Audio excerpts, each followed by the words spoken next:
is already underway for the establishment of its vocational training campus and the formation of its 4 years bachelor's program.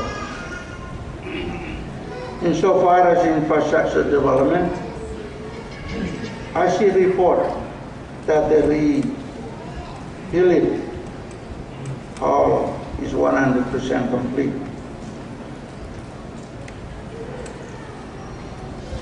Oscar the Broom Hall is 95% complete and is expected to be completed next month, June 2011. The college student center is on target for completion in April of next year, to be followed by the completion of the administration building. We are grateful to many donor partners who have continued to contribute to the college work. The government of the United States, Japan, Australia, Republic of Taiwan, European Union, among many others, have continued to assist the college in so many ways. This school year, the college enrollment reached 869 students. This is a very welcome development, as it indicates continued demand for high quality in the nationally recognized programs at the college. The college has been working very hard with R&I for support on improving all areas of CMI campuses, campus with special focus on campus accommodation facilities, as well as computing, learning and sporting facilities. There is still much remaining to do, and you can continue to count on the government's unrelenting support. Ladies and gentlemen, let me now turn to today's graduation. We will see a total of 102 students receiving degrees and certificates today. The graduation ceremony and the degrees and certificates which of you received today is an announcement to the world that you are ready to go ahead to the next step in your life. You have passed through a rigorous learning process. It may have been easier for some of you than for others. But for all of you, it is an accomplishment that your parents, families, and friends can be proud of. You have completed an important phase of your education. Use it well and challenge yourself to progress further.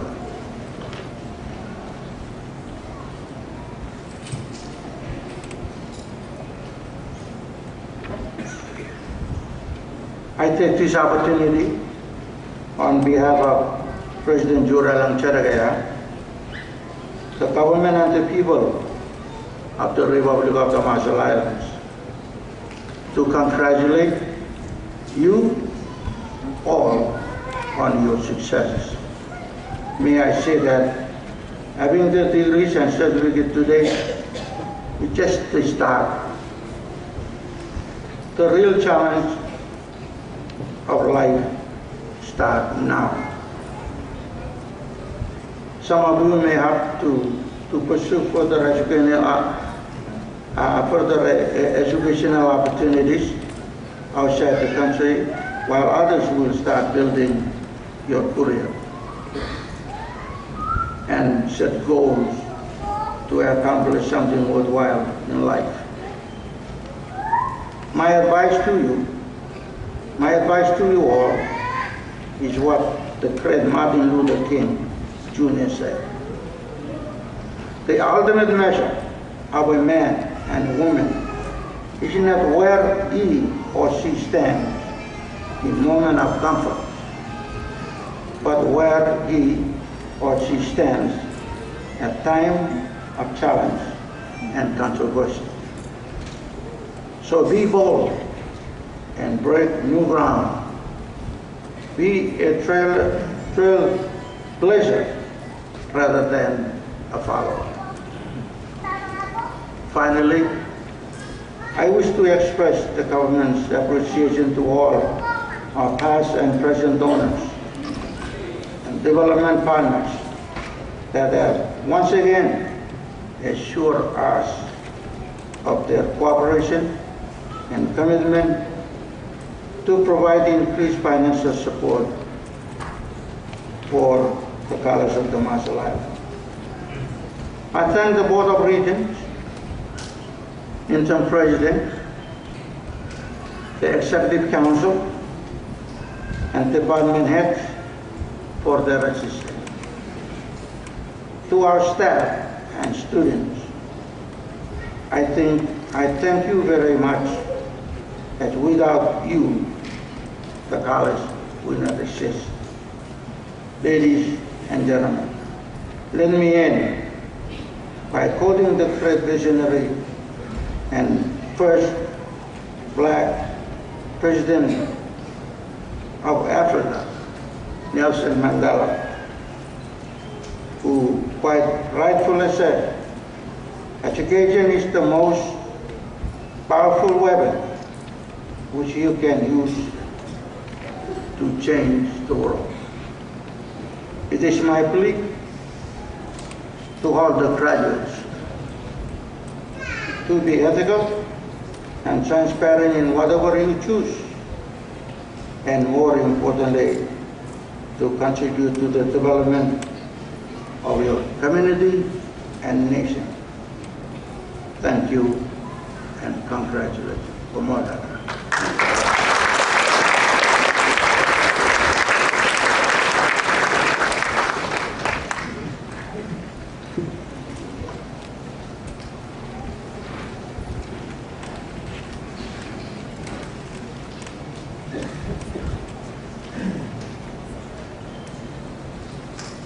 Thank you, Minister Jegoyas. Thank you, sir. Now I would like to call upon Interim President Carl Heber to deliver his special remarks.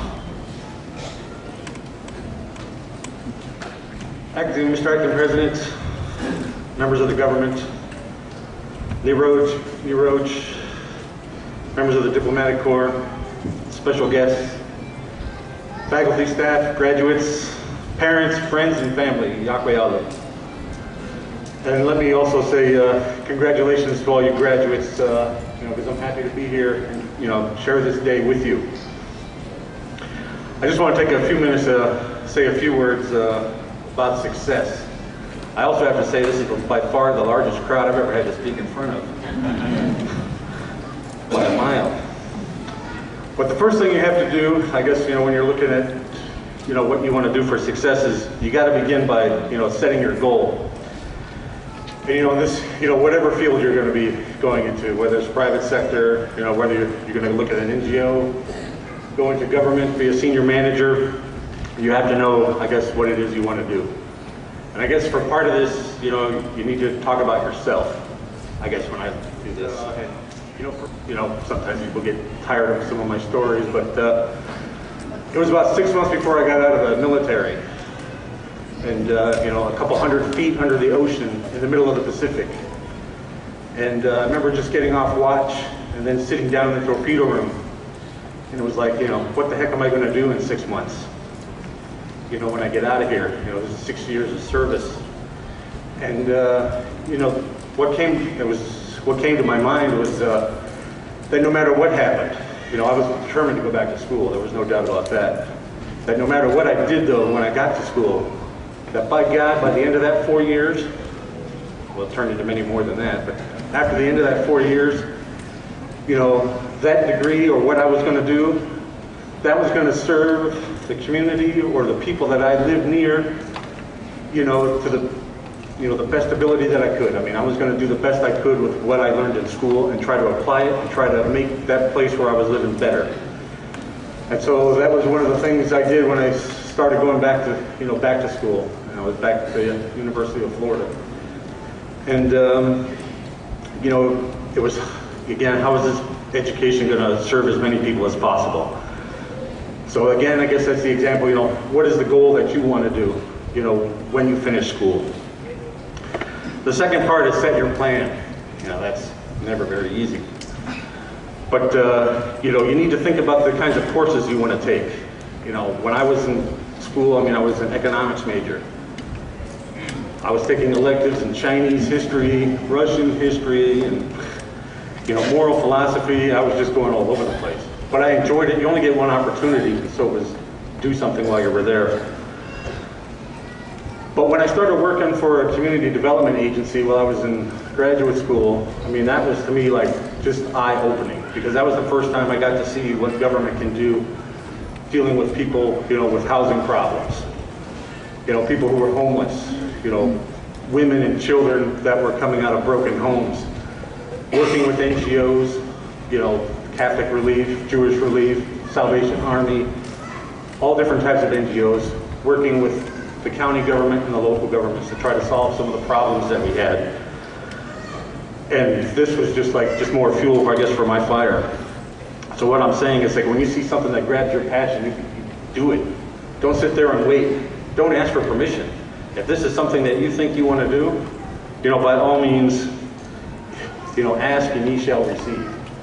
You know, ask for help. Talk to people, you know, who are in the fields that you're interested in.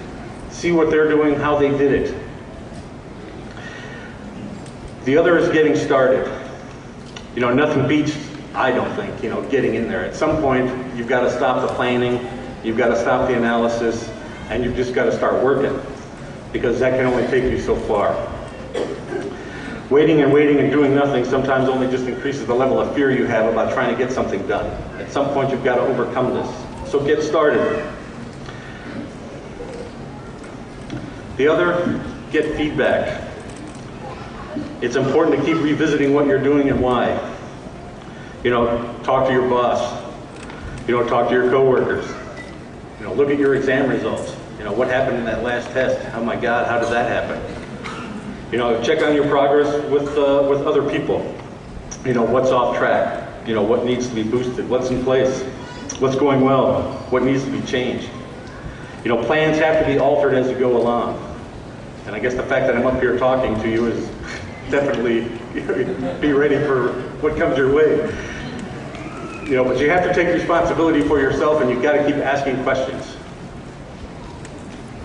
And the same thing, you know, and part of this, you know, I've talked with quite a few people. I mean, part of this about success is when you see something or you see a process and it's the same thing over and over, producing the same results over and over, I think you know what that means. You know, you have to take a look at feedback. You have to take a look at what you need to do for change.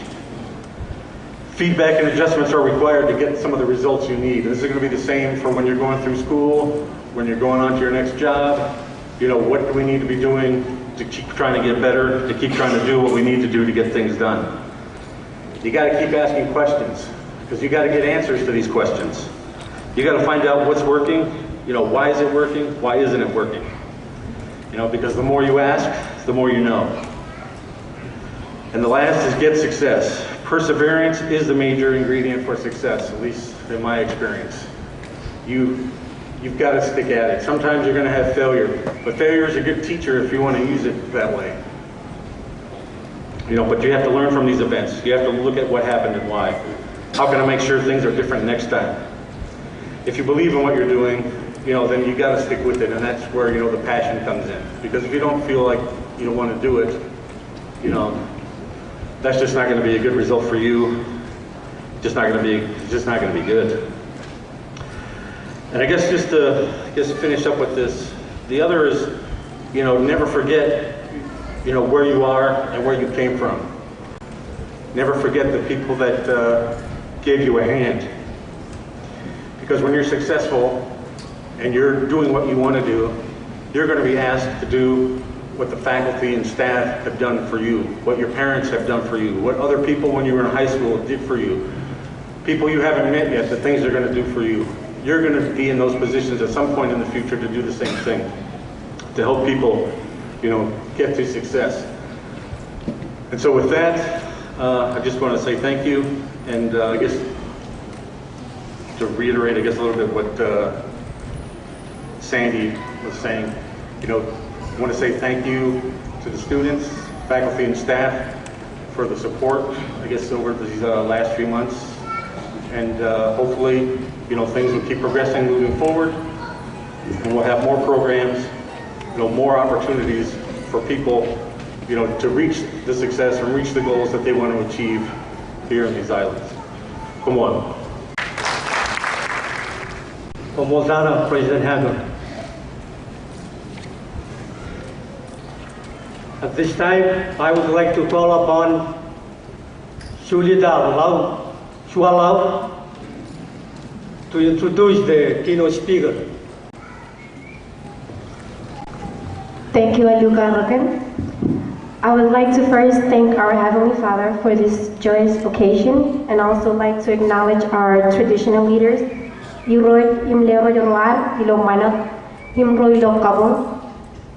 honorable members of the cabinet and the members of the diplomatic corps, secretaries, heads of the government ministries and agencies, and distinguished guests.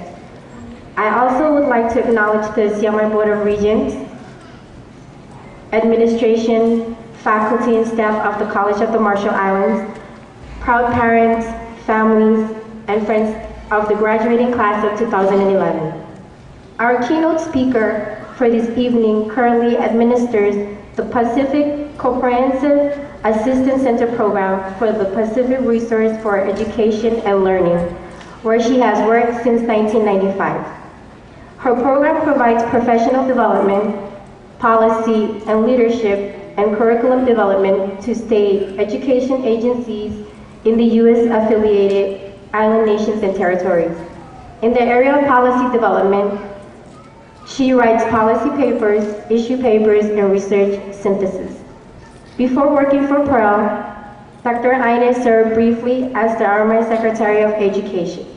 Previous to that, she served as president of the College of the Marshall Islands, was a school counselor and a classroom teacher. Dr. Kijiner joined the Jerammon Board of Regents in April 2008 and currently is the vice chair. Along with a team of writers, Dr. Kijiner is currently working on UNICEF RMI sponsored children protection baseline research. Her professional interests are in education, Marshallese indigenous knowledge and ways of knowing, women as agent of change, and children protection issues. Dr. Kijiner is married to Mr. Thomas Kitchener Jr. and they have 3 children. Graduates, ladies and gentlemen, please help me welcome our keynote speaker for this evening, Dr. Hilda Kijiner.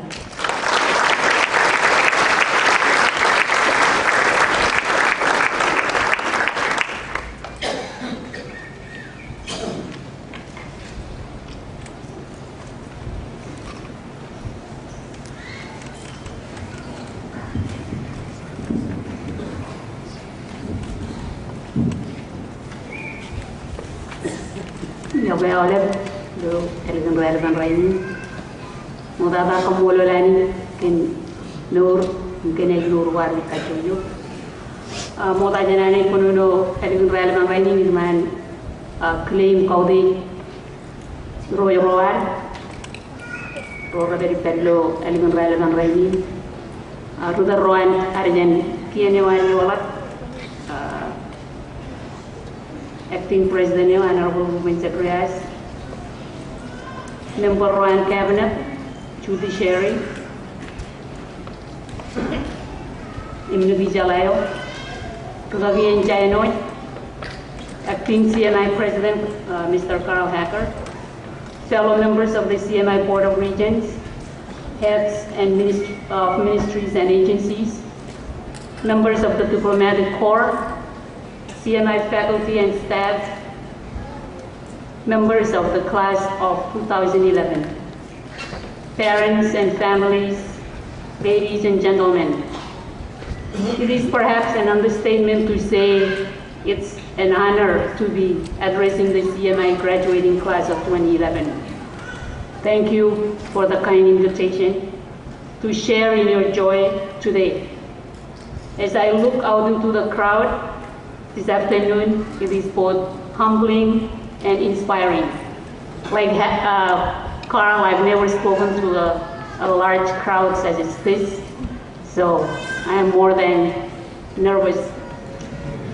In my remarks today, I wish to talk about three things: finding purpose, being resilient, and mega skills for success in 21st century.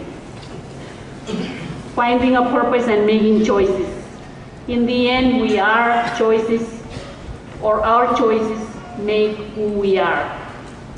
Earlier this week, Auntie Muller, a GED graduate, herself a mom, perhaps a grandma too, decided much later in her life to get her high school equivalency credentials. She left school at 3rd grade.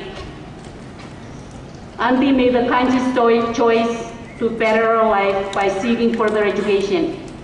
Yesterday or earlier this week, she has achieved what she set out to do, and with recognition too. I would like to pay tribute to Auntie and many others like her. She is an important role model and inspiration for many mothers like her, older women who never finished high school because life caught up with them early on. There are other exceptional examples among today's graduates as well. There are those who are first-generation college graduates. There are mothers and fathers who juggle between being a parent and being a student. There are those who lost their loved ones during the course of their studies.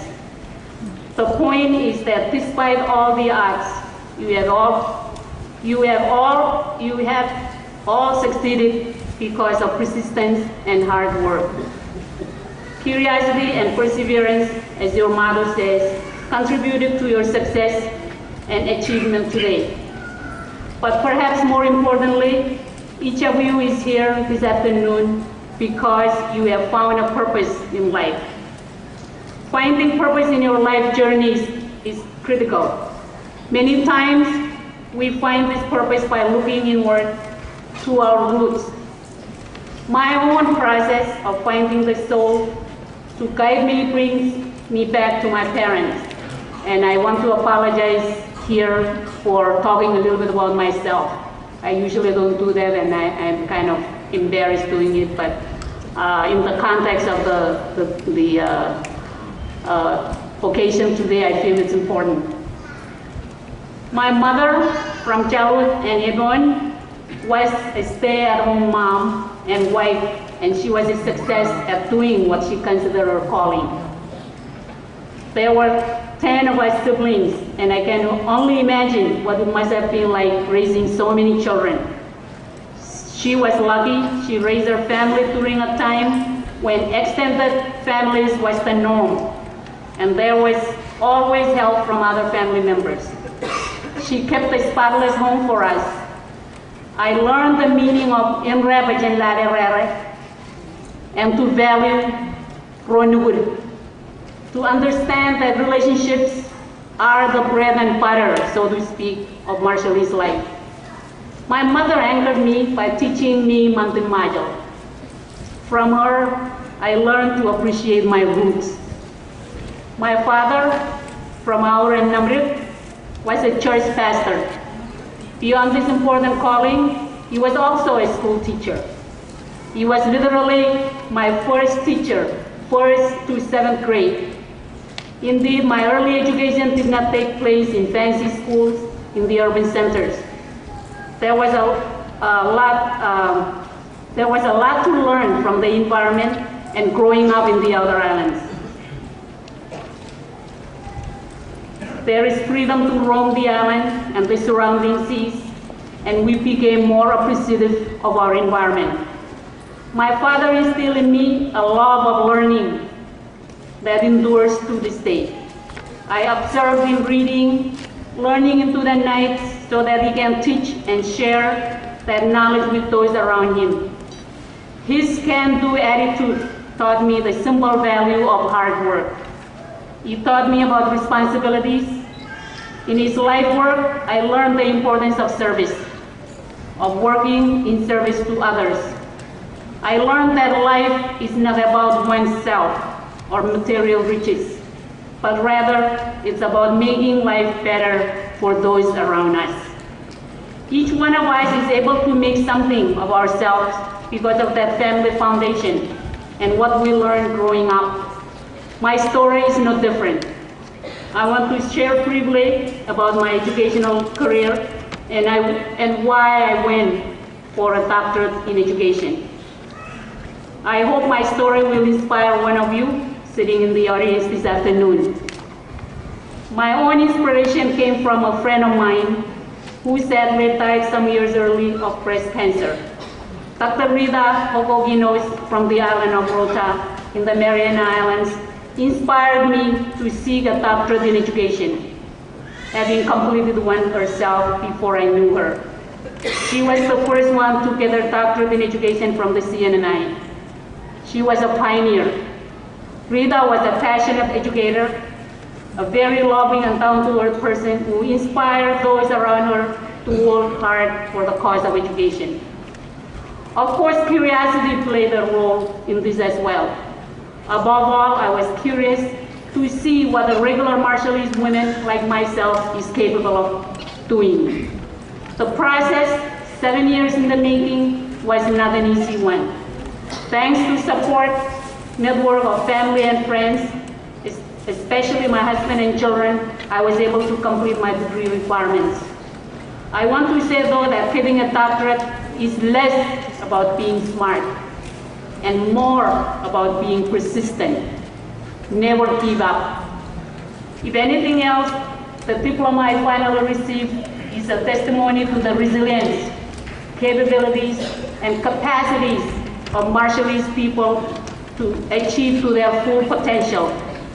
Indeed, if an outer island girl can get her doctorate, so can all of you. Speaking of resilient people, our ancestors were resilient people who lived and thrived in these islands. How did they do it? Fast forward to 2011, and all we ever hear is Rangay. We see mass migration to better lives elsewhere.